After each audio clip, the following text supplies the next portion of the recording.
Morning everyone. Today we will be going to discuss the 20th century music. But before we move further, I want you to listen to this music came from medieval period. Okay, this is an activity which enhance your listening skill. So what I want you to do is that write your observations as many as you can regarding their music. Okay, let's start.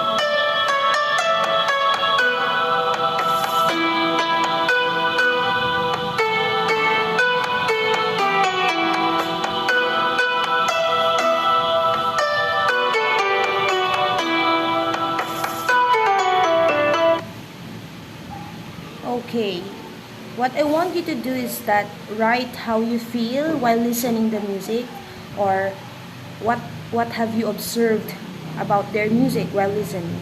You can write your answers on a sheet of paper and send to me privately.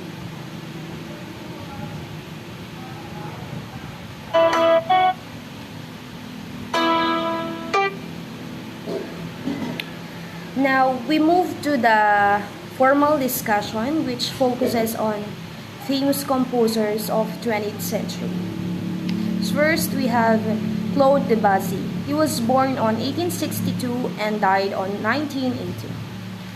So the setting of his compositions began to feature increasingly in concert programs at home and overseas. And of course, he usually performs in the opera. His musical compositions total more or less 227. It includes orchestral music, chamber music, piano music, operas, ballet, songs, and other vocal music. So, the basic compositions deviated from the Romantic period and were seen by how he avoided metric pulses and preferred free form and developed his theme. So, the gamelan is an ensemble with bells, gongs, xylophone, and occasional violin parts, which he later used in his works to achieve a new sound. He was a primary exponent of the Expressionist movement and the focal point of other Impressionist composers. He changed the course of musical development by dissolving traditional rules and conventions into a new language of possibilities in harmony, rhythm, form, texture, and color. He was more spontaneous and liberal in form and more casual in his portrayal of visual imagery. So his compositions is for a special social class only. So next one, we have Maurice Ravel. He was born on 1875 and died on 1937. Just like Debussy, Ravel usually performs in the opera. So his style has the character by its uniquely innovative but not atonal form of harmonic treatment, defined with intricate and sometimes modal melodies and extended chordal components. The harmonic progressions and modulations are not only musically satisfying, but also pleasantly dissonant and elegant sophisticated. So his refined delicacy and color, contrast and effects add to the difficulty in the proper execution of the musical passages. The extensive use pragmatic nature wherein a visual imagery is either suggested or portrayed. His audience is only wealthy patrons created and funded non-profit symphony orchestra that specialized in exalted music intended for a high social level of the listening audience. So yung mga audience ng compositions niya or performances niya is wealthy patrons and high social level audience. So we have Arnold Schoenberg. He was born on 1874 and died on 1951. So, he usually performs at a concert hall. So, his composition has a tonal preference gradually turned into the dissonant and atonal as he explored the use of chromatic harmonies. His musical compositions total more or less 213, including concerti, orchestral music, piano music, operas, choral music, songs, and other instrumental music. So, his style was constantly undergoing development from the early influences of Wagner. His tonal preference gradually turned to the dissonant and atonal as he explored the use of dramatic harmonies known with the establishment of the 12-tone system. His audience, of course, although full of melodic and lyrical interest, his music is extremely complex. Napakahirap ng kanyang mga compositions. It creates a heavy demands for listening. You must be a critical thinker, or you must be well, or you must be good in listening to his music, because his works met with extreme reactions and intense hostility from the general public or the enthusiastic acclaim from his supporters. So, the elite and the appreciative audience lang yung usually audience ni Schoenberg. Okay, we have also Edgard Varese. The concert hall and public site is his usually settings in his performances. So, ang compositions niya has an emphasis on timbre and rhythm characterizes the musical compositions of Varese.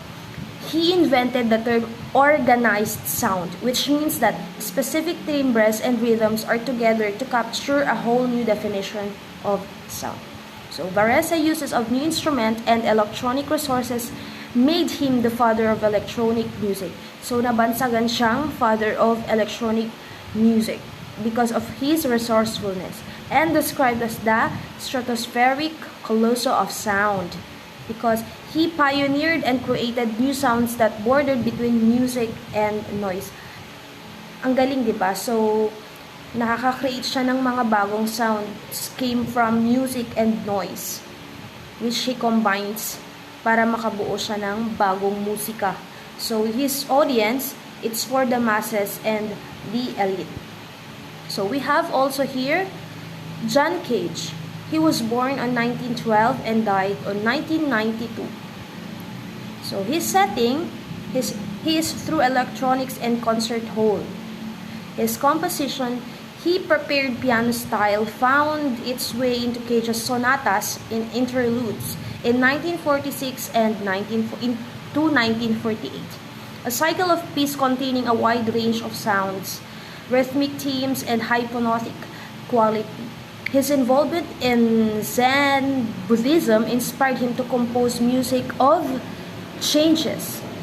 In 1951, written for conventional piano that employed chance compositional processes. Cage also advocated bringing real-life experiences into the concert hall. He do not usually perform or sing his compositions, but he bring life experiences into the concert hall. He was considered more of a musical philosopher than a composer. His conception of what music can and should be has had a profound impact on his contemporaries. So, he challenged the very idea of music by manipulating musical instruments to achieve new sounds. He experimented with what came to be known as trance music. So, just like the other famous composer a while ago, he manipulating musical instruments to achieve new sounds. So his audience is good breeding and higher social status also. So that's it for the famous composers of the 20th century, and I hope you have learned something about their compositions, how they perform, and their roles as a composers. Thank you for listening, and good morning once again.